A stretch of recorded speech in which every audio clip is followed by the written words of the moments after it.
Oh, no, it's all right. I've got it. It's coming now. That's yeah. Okay, so you're being recorded as of now. Okay, perfect. Yep, it's telling me on the bottom. Yeah. Oh, that's good. And I'm muting myself, and away you go. Okay. All right then, folks. Well, thanks for coming on, and Bonnie, bear with it. Then you know, I know what technology's like. To me as well. So we'll go through it. Now, what I want to do, so the webinar that I'm doing today is like the others have done. It's building on stuff that I sort of mentioned a bit when we had the one-day conference, but what I want to do is explore a bit further the issues around the actual evidence implementation, and particularly focusing in on the theories that you might find useful. So I've sort of tailored it so that there's a number of different theories that I'm going to look at and then explore some of the challenges, but then end up on the positives as to where they've actually been used. And then the next webinar, what I'll do is I'll build on that, but actually start to look at some of the approaches that, you know, the actual tools really that you can use. But I thought it would be best to actually talk about the theory side of things first, because that just gives you that bigger overview. So hopefully that'll fit in with everything, and it hopefully generate some questions. So I'm just going to go on to the next slide. This next slide is just really the learning outcomes that hopefully you'll be able to achieve as we go through today. Then when we did when I spoke at the conference, one of the things I flagged up was Jeremy Grimshaw's work that he's been doing in relation to implementation and the knowledge and the translation of evidence into practice. And he identified these 4 points that I think it's worth going over to, you know, looking at, just reminding you of really today. So you've got these issues of things like, despite all the work that's been done around with all the theories and everything else, and you know, we've been looking at this now for, you know, quite a few years, then we've got this issue of there's a failure to a big failure really to translate research findings into practice. So there's quite a time delay. Some of them get there, but there's just a time delay. Then you've got issues around the delays causing this suboptimal benefit to patients. So we know that in terms of like drug trials, the effects of drug trials and things like that, there's significant delays in getting the best evidence utilised in practice for a whole range of different disease types. What that's then doing is clearly meaning that these patients, because they're not getting the best healthcare advances or benefiting from that, then we're exposing them in some cases to unnecessary risks of harm, and that then can cause the unnecessary costs. So it's a bit of a vicious cycle really, and it's one that we really need to think about how we can break. We've got, when we're talking about the implementation side of things, is an actual definition of implementation that I thought Carl May's developed, or he's put this forward, and it's been pretty much accepted across the board within the field, and it's just really useful so that we're all on the same wavelength really, that we know what it's about. So what we're talking about is something that isn't ad hoc. It's actually a deliberately initiated process, so it's something that's been thought about, it's been planned, you know, however long you've taken, to actually get something that's either new or been modified into practice, and then as a result of that, you get a change within the system. In this case, say within healthcare. So that's what we mean when we're talking about the implementation. We're not talking about an ad hoc system. Hopefully, it's a bit more structured than that. Accordingly, what we've got is theory that has come out from that. So like most aspects of knowledge, there's theories aligned to these particular practice changes or underpinning this whole thing around implementation science. And implementation theory was described here by Susan Mickey, and I'll come back to her later. And what she's saying is there needs to be a behaviour change taking place. So whatever we do with the implementation world, there has to be some form of behaviour change, and hopefully it's a longer lasting one. So the aim of that implementation theory is to get a collection of tools, or develop the tools that then we can be used by both researchers and practitioners to really help to describe and then explain what it is needs to be implemented and what practice changes need to occur to get the desired outcome. So hopefully that's making sense so far, if everybody's still with me. There's a number of different, there's sort of a number of different broad groups of theories, and there are so many. Brilliant, Ray's agreed, he's with you so far. So we've got a number of different groups of theories. Now I'm not going to go through all of these because we'll be here forever and a day and you'll be fast asleep. It's Friday afternoon. But what we've got, these three groups, you've got motivational theories, you've got action theories, and generally you've got organisational theories. I would say the most ones the older ones are probably the ones around action. So I don't know how many of you can remember years and years ago when you probably did something on psychology at school and you heard the work of Skinner and talked about Pavlov's dogs, where you've got these dogs that were trained to salivate on stimulus, and it just showed that you can, by operant conditioning, you can create a behaviour change that's really caused by a trigger. So they see the trigger and the behaviour change starts. Now, I would guess that within healthcare there's plenty of examples of barking a straight voice on the computer, yeah.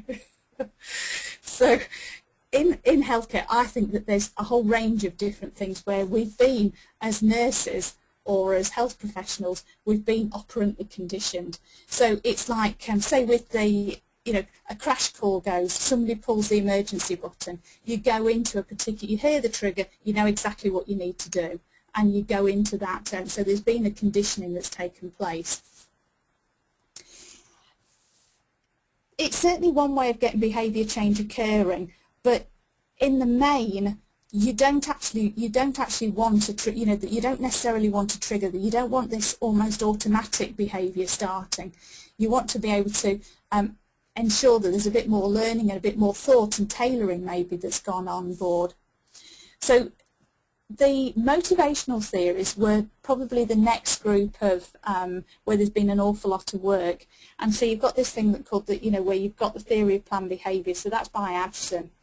And he's done a lot of work around this, looking to see sort of what are the influences of behaviour. And so you've got influences, sort of the people's attitudes, you've got societal norms, and then you've got this behavioural intention. And where you've got those three things working together, generally you'll get an intention, an intention to do a behaviour or change something, to do an action, and then hopefully you're going to see a consequential behaviour change occurring.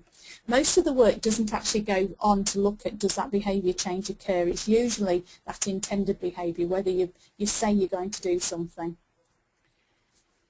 The third one looks at a much broad. So we've looked very much at the individual's behaviour. The organisational group is very much at that bigger level. So it's that institutional level change. And I'd say the biggest, or probably the most well-known work around that is the diffusion of innovation, and that's by Everett Rogers. And he looked at the how, why, and at what rate that you could get things such as a new device or new technology. How quickly can you get it spreading across an organisation? So they're looking at different levels and at different issues. What we're going to do today is look at to take some of those sort of broad categories, but actually drill down to that next level and say, okay, what are the things that today are arising that I think that would be really useful when we're looking at the future, and given the fact that the whole modules looking at healthcare futures is what are the developments, where are things going, and how can you use things for the future. So these are the four that I'm going to focus in on today, because I just think that it will be that these are ones that I think have got the biggest resonance to healthcare and to what the type of changes that in the future you might need to be making. So we're going, hopefully you'll agree with me towards the end. And we'll start with the theoretical domains framework. Now it sounds really wordy, and it's actually makes some real sense. And so this is where Susan Mickey comes in. So she was part of a team. She's a psychologist and has been working on behaviour change for many years now. And she triggered off an expert consensus process and subsequent validation to try to identify what were the theories, what were the concepts that really were relevant when we're talking about health practitioners and getting clinical behaviour change occurring.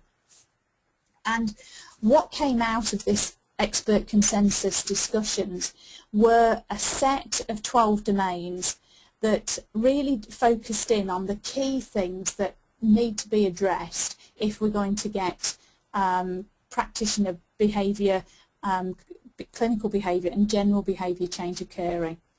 And that was probably about 10, no not 10, about 7 years ago that this work sort of came to its sort of final, some of its major publications. More recently, like a couple of years ago, there was a revision or a revalidation of the process of this framework, and a further 2 domains were added, and I'll show you them in a minute. The useful thing with the theoretical domains framework is that it's quite adaptable, and you can use it in a number of different ways. And it's a framework that I've used in my own research in different ways. So you can actually use it to help to develop interview questions, and so you can phrase interview questions to address the different domains. You can do the same thing with questionnaire items. And so you can begin to tease out where people's, in a more either qualitative or a quantitative format, where people are naturally tending to, almost in a, if you can do it, say, in a pre-post design. Usefully, it can also be used as a coding framework. So again, I've used it for coding semi-structured interviews and particularly focus groups. So you have a semi-structured interview guide or a focus group guide which is looking at the issue, say we looked at it with regard to introduction of the acceptability of new technology. What we then did was look at the transcript and identify and analyse the the theoretical domains framework. It'll make more for you what the framework is. So these are the 14 domains of the revised framework, and you can see they cover a whole range of so very much personal behaviours, but looking at the contextual issues as well. So things like knowledge and skills you'd expect to see, but also what are the issues around professional role and identity. So when we were looking at the work around this new technology, it was really, it was beginning to come up where there was a bit of confusion as to people weren't sure where this really fitted in with their professional roles at the time. There were also things looking at beliefs about capabilities, so looking at confidence, how capable were people to manage the technology. We could have done the same with starting, how to use webinars and chat rooms. You could do a similar thing today. Optimism is an interesting one to look at because you can then say, okay, well, how realistic is it for people? How do people see things for the future? And so, is it something like, particularly looking at pre and post, is optimism something that comes through at the pre-stage? You would hopefully begin to see more of it at the post, and so it goes on through. looking at things like looking at the environmental context and resources. So again, it's broadening it out a bit, so not just what the individual thinks, but what are the bigger ramifications of this, and is it something that people are aware of. So all of these, Mickey's group felt that these were things that need to be there to get optimum implementation occurring. Let me just get my piece of paper there. So the concept, so we've got a number of, so within each of these domains, there's a number of different concepts. Now, I'm just going to see whether this will work. I don't know how good it's going to be. I'm just going to see if I can click to get the, no, it's not going to work. Okay. If you click on here, I'm not going to do it, it takes you to a paper in implementation science where it actually shows the whole list of concepts and the design. I'm going to see if I can copy and paste the thing into it. So just bear with me. I'm just going to I'm just going to expand the internet box a minute and just see if I can get it coming up, because I think it'd be useful for you to see. So I'm just going to, oh, it might work. So what you should see now on the left-hand side of your screen is just an example of the different domains, so like the knowledge and skills and social and professional identity, and the constructs, or that sort of from the broader topic, you've got a number of different sub-themes or subtopics that go into that. So I'm just going to flick back at you. Oh, you need to pull it across more. Okay, is that, hang on. Is that better? My mouse is moving. Just see. Is that better? I'm just making sure, seeing whether that works for you a bit better. If not, when you get what I've done is I've put the presentation up on as the resources on the module site. So if you go into this, because I think it's not coming up because I haven't got it on a slideshow. It worked fine when I did it as a slideshow. So if you just click on it, then you should be able to go into the box. Oh, a bit more. Hang on. Is that any better? Yeah. Okay. So, but as I say, all of these, I've got a whole range of hyperlinks within the PowerPoint that you can go into, and if you just click on it, because I've put the PDF version up, and if you click, the hyperlinks are built in, so you should be able to go in and you'll be able to see the bit, in more detail. So just take your time on that. I'm not going to sort of go over it too much today because I think A, you'll get bored, but B, you can listen to it at your own leisure then, if that's okay. So what I'm going to do now is just going to slide you back over again so I can see the there we are. Now, what this also did was it was informed by the development of an earlier model, and I'll just come to that one now. But there's a really nice PowerPoint presentation by Susan Mickey on the development of the theoretical domains framework, and it shows some of the research that they've used it by, how they've used it. So again, if you go to the shared documents page of the module website thing, the thing on the on Tulip, then you'll be able to access it. Oops, it's not going to do it now. Hang on, there we are. So this is your COM-B model. This is the model that looked at behaviour change that Susan developed first, that was then used to inform the, what's the name? Hang on, I'll just type it.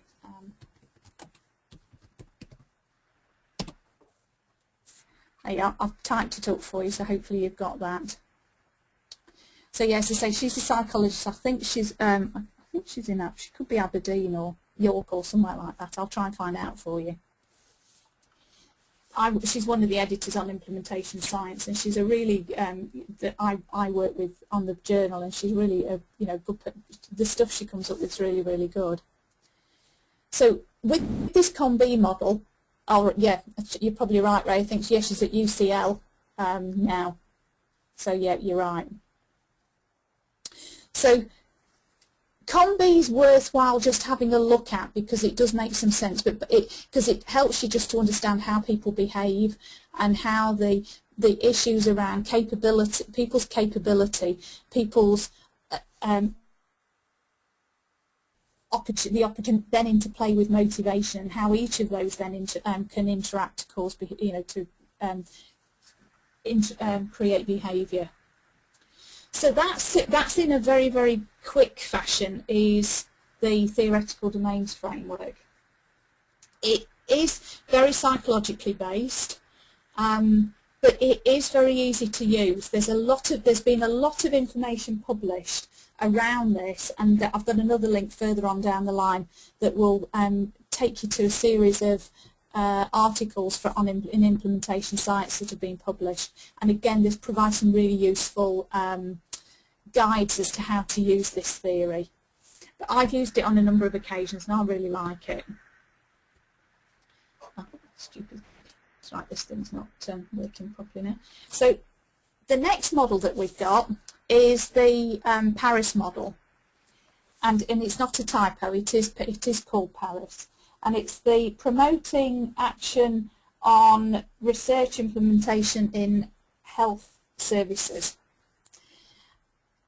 This one was, unlike the psychology development, it was developed by nurse academics and researchers at the Royal College of Nursing in London when it had the institute, and it was led by Alison Kitson, sort of a team before. There was Alison Kitson, Joe Rycroft Malone, Brendan McCormack, and Jill Harvey.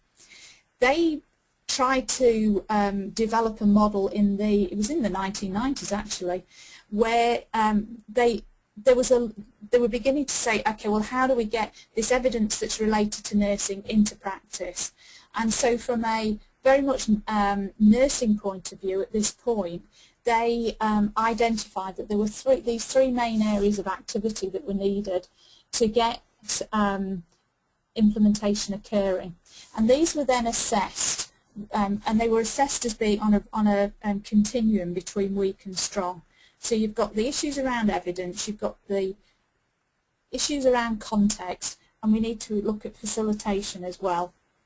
And then, bit like the theoretical domains framework, within each of these there's a number of different concepts, and so it helps to just expand it, just so you can have a look to see what falls within that and just how they work together. This next slide shows you there's sort of three areas, three pictures, which show you the formula that Alison came up with to look at how do you get successful implementation. So they said successful implementation was a combination of evidence facilitation and context, and when they're all working together, you get that's the outcome. And so the cube at the bottom shows that where you've got where everything's sort of tending towards high or strong, you get implementation occurring more quickly and more effectively. The little box on the side that you can't really see is to do with facilitation, so ignore that bit. Just bear with it. That's all right. My husband's left the door open. That's beside the point. So within each of those domains, so the evidence, the context, and the facilitation, you've got these sub-elements, and these are within the evidence sub-element, you've got things like research evidence, clinical experience, patient experiences and preferences, and also local information. And so something that would be assessed as being on the weak side, particularly say in relation to research evidence, is if the level of the evidence available for that intervention or application is at anecdotal level or very descriptive level. So it's based pretty much on the traditional levels of evidence. When you're looking, say, at something like patient preferences, though, you're looking a weak one, something that would be assessed as being weak, would be something where you've got patients not really being involved in in any form of partnership at all, and so really, although it might be a patient-related intervention, they've not got any say in that at the moment, or the evidence doesn't give any indication about how patients can be involved. The strong one would be where the evidence there's a clear body of evidence that says this is the partnership, this is how it works. So that's the evidence. With the context, a number of different sub-elements again. So you've got culture, leadership and evaluation. And so an example would be of the organisational culture, or the culture just within the ward. If it was weak, it'd be something like very task-driven, morale's pretty low. Generally it's not a good environment to try to get change occurring. Something that would be seen as strong, where you've got in terms of culture, you've got something that really demonstrates it's a learning organisation. So you've got a really active community of practice going on there, or something that's particularly patient-centred. With evaluation, you've got things where you've got an absence of audit and feedback, or you've got things where routine audit and feedback and that reflection, that looking at that inquiry into practice goes on. So it's a much nicer environment to try to get practice change occur. Facilitation is probably the hardest one to try to measure, because it's far more subjective, because what you're really looking at is the characteristics of the facilitator or facilitators. You've got the role that the facilitators have, but also you've got the style. And so it's very much looking to see, in terms of getting that practice change occurring, how well prepared are people? Is there the infrastructure there? Is there even a facilitator there who you can use, because they're vitally important to try to keep that practice change occurring? So those are some issues around the sub-elements. The useful thing that we've got now with Paris is that there's been almost as a re-look at it. So because it was quite a few years since it was first developed, Cheryl Stettler and Laura Damschroeder, who were two Americans, and they've been involved in practice change for quite a long time. They looked at it and tried to explore how to make some of the weaknesses of this particular theory, and how to make it a bit more user-friendly, and where there was a lack of clarity. And what I've done is I've put their paper that they put together. Again, I've put that up on the website, on the Tulip, and that's in the shared documents. And I think it's under step. And so with the Paris framework, you've got this. We know that as a result of it, successful implementation is most likely to occur when we've got the evidence is sound, and it is in keeping with the professionals and the patient beliefs, where you've got a culture that's really receptive to change, and that there's mechanisms in place that's going to facilitate that implementation. And the reference there, the hyperlink there, is the one to Cheryl Stettler's work.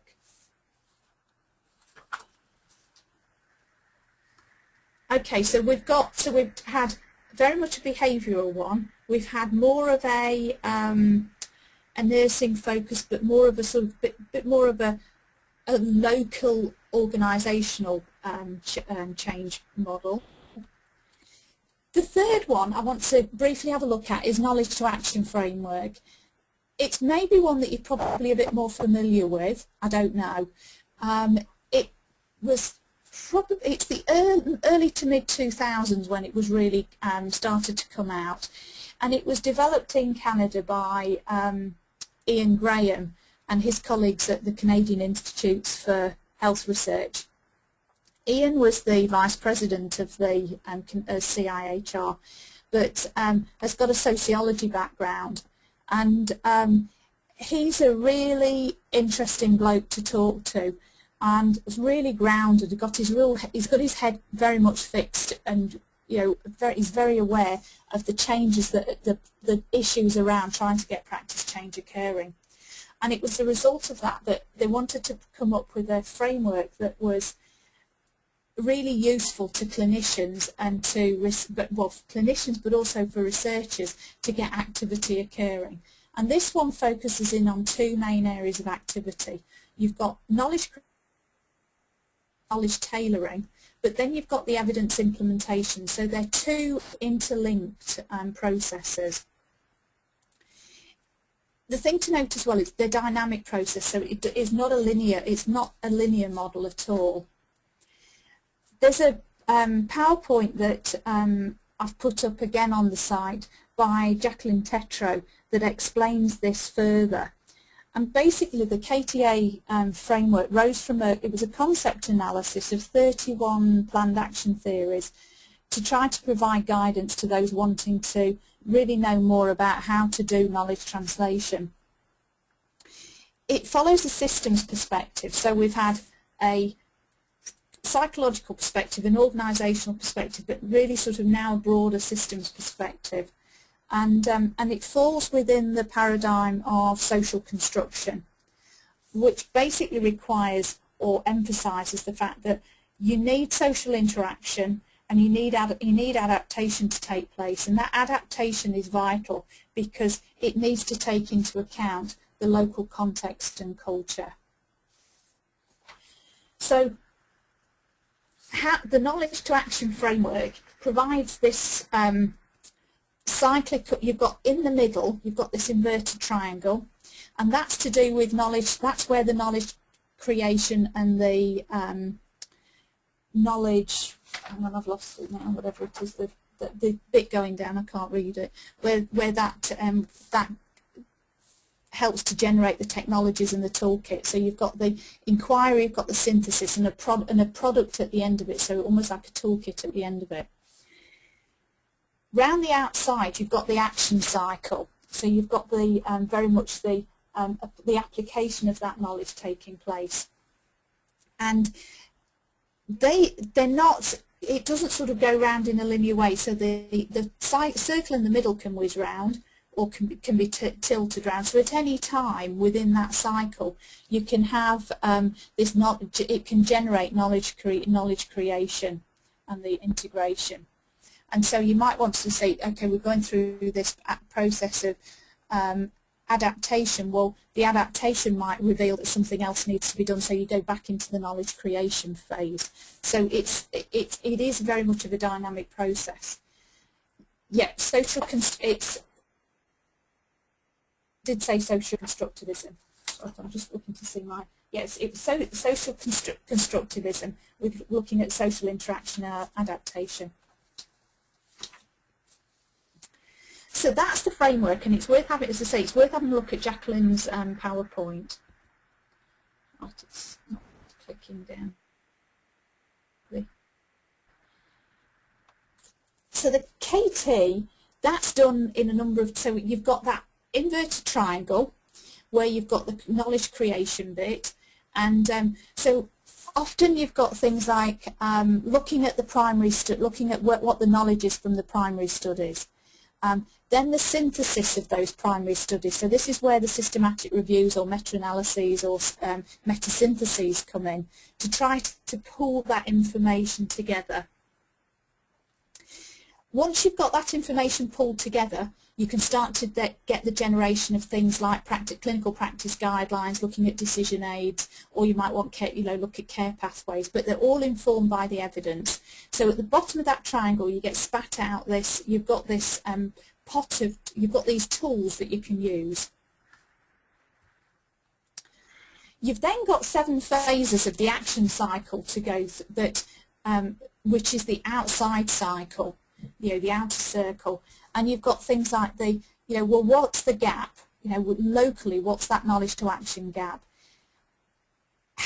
What tailoring needs to take place to bear in mind that the local context, because we're not, the information may have been generated in Australia, and we may be looking at, say, Devon or Cornwall, and might be totally different. The context might be slightly different.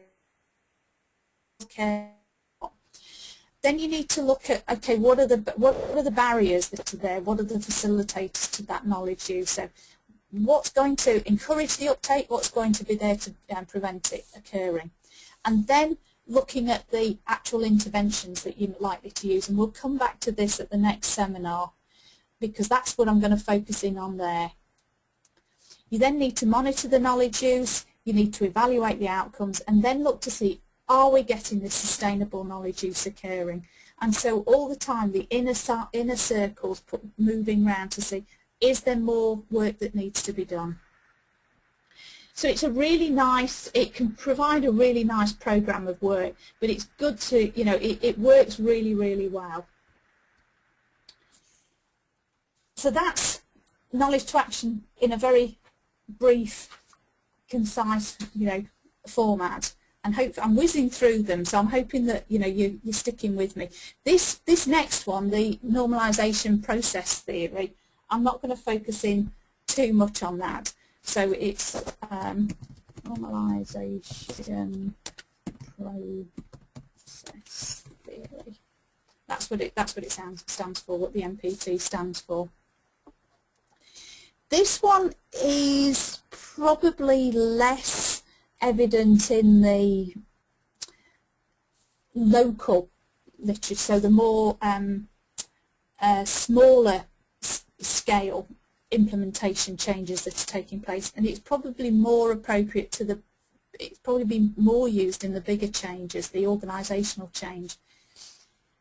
This one focuses in on helping people to understand what are the processes that go on, or that are around, that you need to be aware of, that can lead to changes or innovations being embedded into becoming everyday work. It's very much of a sociological framework again, and there's a whole toolkit, there's a whole website with so much information around this that, you know, again, you can spend the whole day just going over the normalization process theory.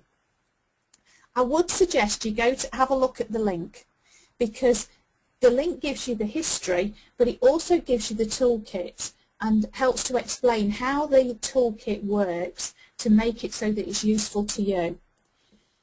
And again, it's probably one of the things that, you know, when we've got the you know, then over the next few days, you know, we've got some time available, keep pinging emails back to me, or, you know, we can get onto the chat room or whatever, to because there may be some things in there that you think, oh, you know, that looks, it's good, but how does it work? I'm not an expert on normalization process theory. I have seen it being used, and I think it's one that is going to be used more often, but it's probably less, it takes a bit more thinking about, because of the way it's been developed, and that is that higher level activity. So what I've done at the moment is look at the different 4 different theories that you could you might want to use. Naturally, then there's this issue. Okay, well, how do we, you know, why do we choose one against the other? And the trouble is, there's no hard and fast rules, and it's often a pragmatic choice. What I would say is, if you focus on really look at what it is you want to change, and then what's the, you know, is it small scale, is it larger scale? Which one of these might have the best fit? When I've used the theoretical domains framework, it's been really early on in some, you know, real innovative, novel approaches, and how do we get how well will this be accepted within the clinical setting? And you can use it, you can build on that, you know. So I've used it in a number of different ways, but it's really just slowly building on just seeing where, you know, as things get introduced, how do people's behaviour, and, you know, how does people's behaviour change? Gerald Steckler came up with a bit of a plan for using theory, and again, it's one of these. It's a useful tool, and this she's done some work with Laura. This is again with Laura Damschroeder, and looked at things like, okay, well, where do we, we can have our we have our own particular likings for theory. So I like the Paris framework, and I like for looking at clinical change and getting clinical change occurring. I like the theoretical domain framework for getting for this earlier stage. Knowledge to action framework, as I get to know it more and more and use it more and more, it's actually it provides more of a program approach to change, rather than more so than perhaps Paris does. So you can look at the theory behind it and then sort of think, okay, well, what are the strategies that we need to do? What are the things, the interventions that we need to look at? What are the tools? And then go through that. So it's very similar really to the knowledge to action framework, the outer circle. In some ways, it looks like Cheryl sort of used an element of that to, was being in, to what, I don't know which came first, chicken or the egg, but there's clear similarities. Now, I'm mindful of time, so what I'm going to do is whiz on now and just think about, okay, what are the challenges that have been faced? Because there's challenges with every theory. And so what I've done is I've just highlighted one set of challenges, and these were things that came out from the Paris framework, because this is one I think that's probably got the biggest, the really closest, alignment with what you're doing. And Bonnie, yeah, it's good to see that, hopefully it will be useful to you. And, look, I'm here to provide some assistance with that if you need it. In relation to Paris, one of the things with the original theory, that some of the criticism that came up, was too broad. If you think about the got evidence context, and you look at the sub-concepts within, what do they actually mean? And so Cheryl said, look, we've got a lack of conceptual clarity. We haven't really got transparency as to how things are being interpreted. There's variations there. It's a bit too, there's a bit too much scope for variation. They also felt that there was a lack of elements that were perceived to be crucial for implementation. And finally, which is probably a biggie, is the lack of well-developed instruments. So what are the tools, what's that? We needed some toolkits. So what Cheryl went on to do is to address some of those challenges, and actually there's a guide now. So again, that implementation science document, that actually provides, if you go into the implementation science website, there's a whole pile of additional files, and they've got the guides that are really helpful to get you to use Paris in action. And maybe that's something that I can talk about. We can go through at the final seminar, the final conference, if it's something that will be useful. So just keep me in the loop on that. I'm talking very much at clinicians and health professionals. Policymakers, I did talk about, they don't get lost in the system, but it's not an area that I've done so much work in. But I mentioned about support at the one-day conference, and again, it's one of these things where there are a lot of tools, and it may be of use to some of you, it may be of use in the future. So the support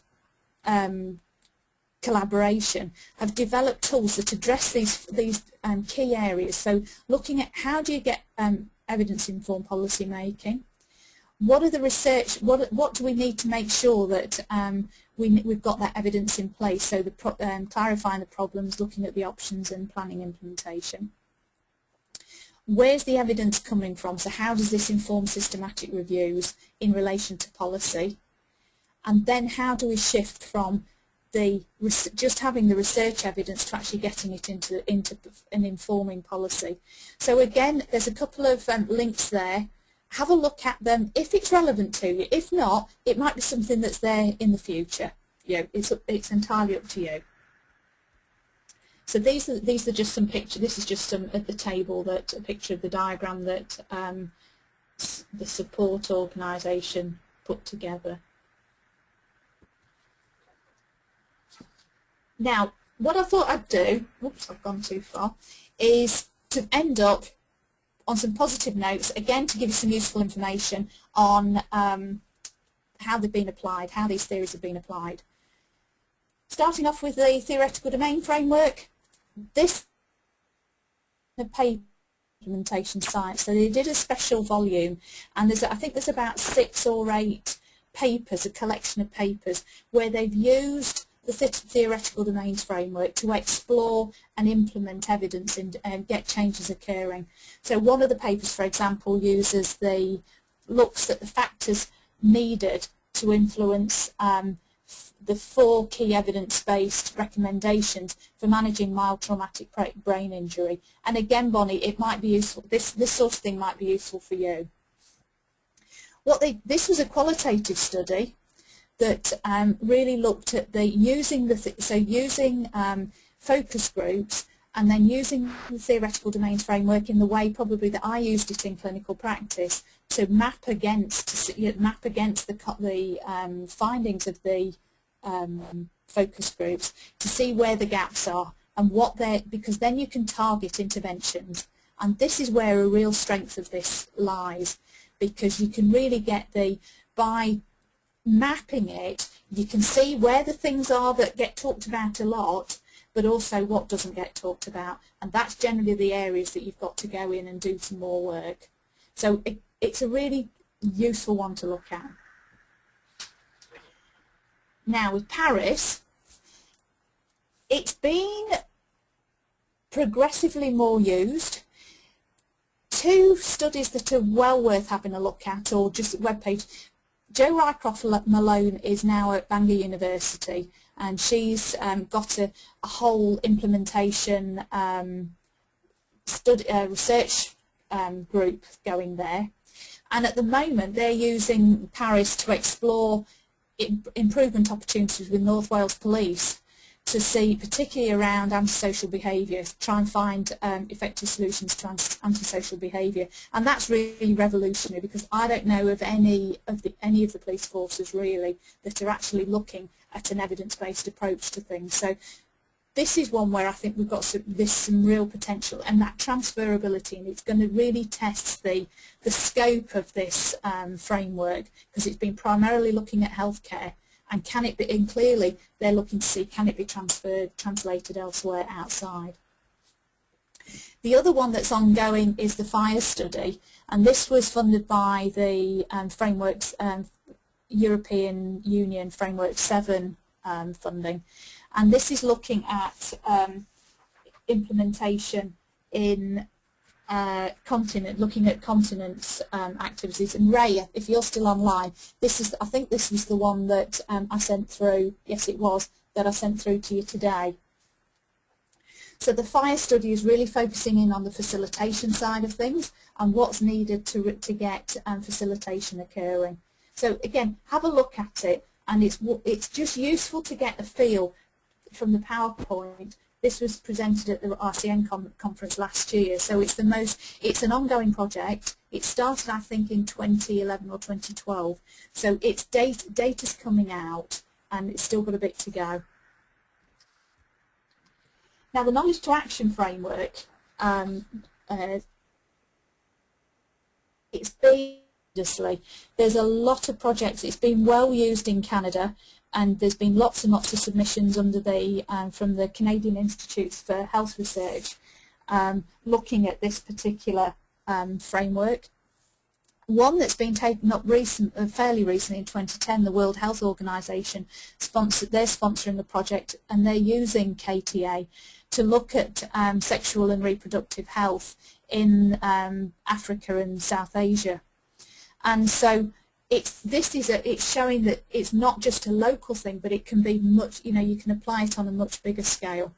One of my PhD, or a couple of my PhD students, are using KTA at the moment, and it's really being useful to guide the production of evidence using a systematic review, and then how do you get that, how do you start to look and see to get it implemented into practice.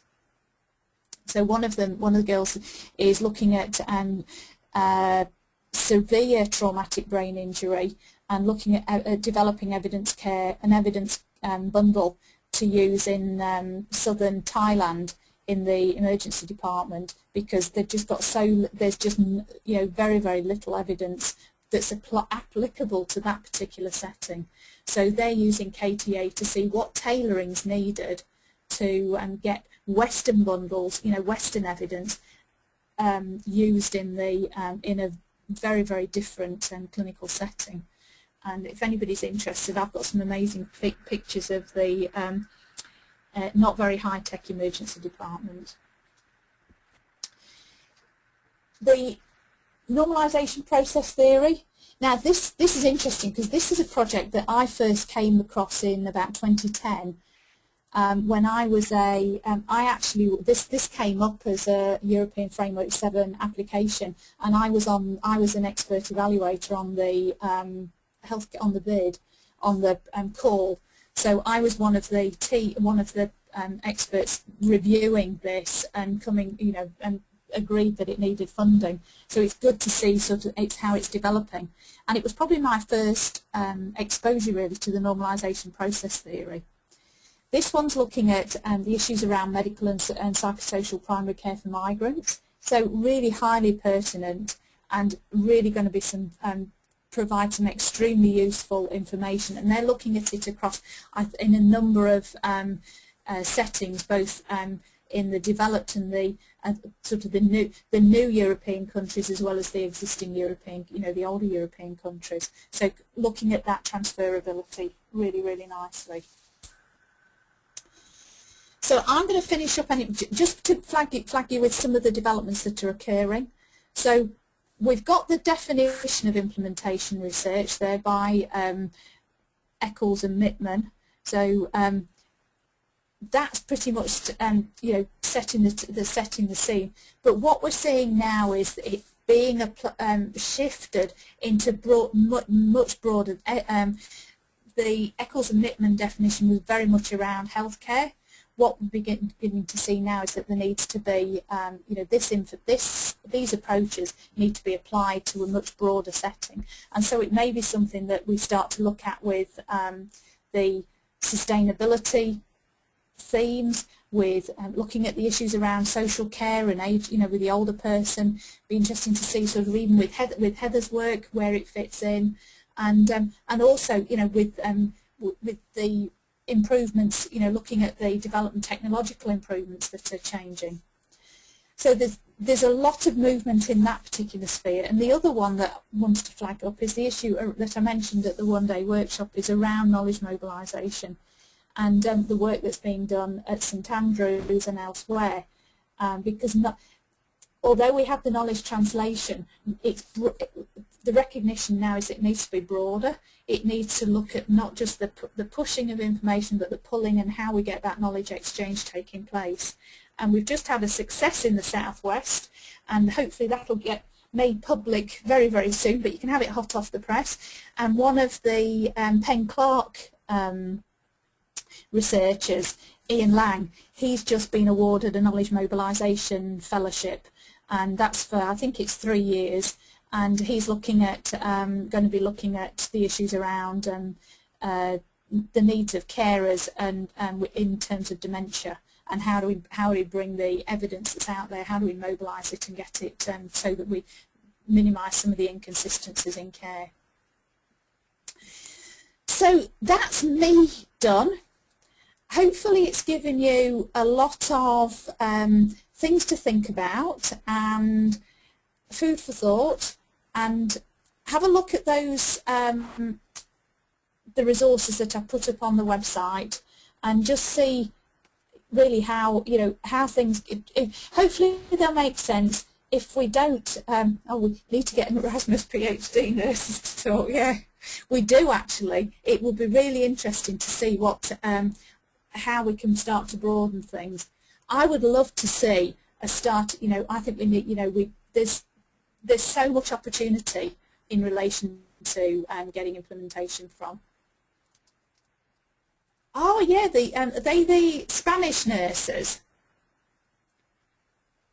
I think that I saw them in the cafe the other day. So yeah, it would be interesting to see how we can start to get some collaborative work going. Yeah, we need to. Right, one of them's looking at needs of care. Excellent. How long are they over here for, Ray? Busy typing. Because I'm not. Is it because generally they're here for a period of time? Is it? Oh, okay, 6 weeks. Oh, we'd have to see if we can get them together. They might actually be able to talk at the one-day conference, Ray. You know, the final one of the module. It might be a useful source of information. But certainly we could get we need to get some start to get some links. You know, get this research moving forward. Yes, that's a good idea. Yeah, we can ask them to do posters. Yeah, that'll be excellent. I just think there's some real opportunities, and see how it goes. I'm looking forward to what I'd like to do. If you can send me some ideas of where you might be able to, sort of over the next few days, email me them or whatever, and see where we can get some ideas going and using the beginning to using some of this information. So Bonnie, what I was talking about was if we can get some information coming through about the where we can use this the theories. Bonnie, Ray's asking what your new role is. Do you want to say, because I get it keeps changing, or it probably doesn't keep changing, but it's a very exciting role. So yeah, so Bonnie's got a role of advanced nurse practitioner in the emergency department up at Derriford, and I think there's some really good improvements. So yeah, lots and lots of things to do. Now, Ray, should we sort of curtail the recording or whatever now, and then, as I say, we can carry on conversations either via the chat room over the next few days, or we can. Oh, are you coming back on again?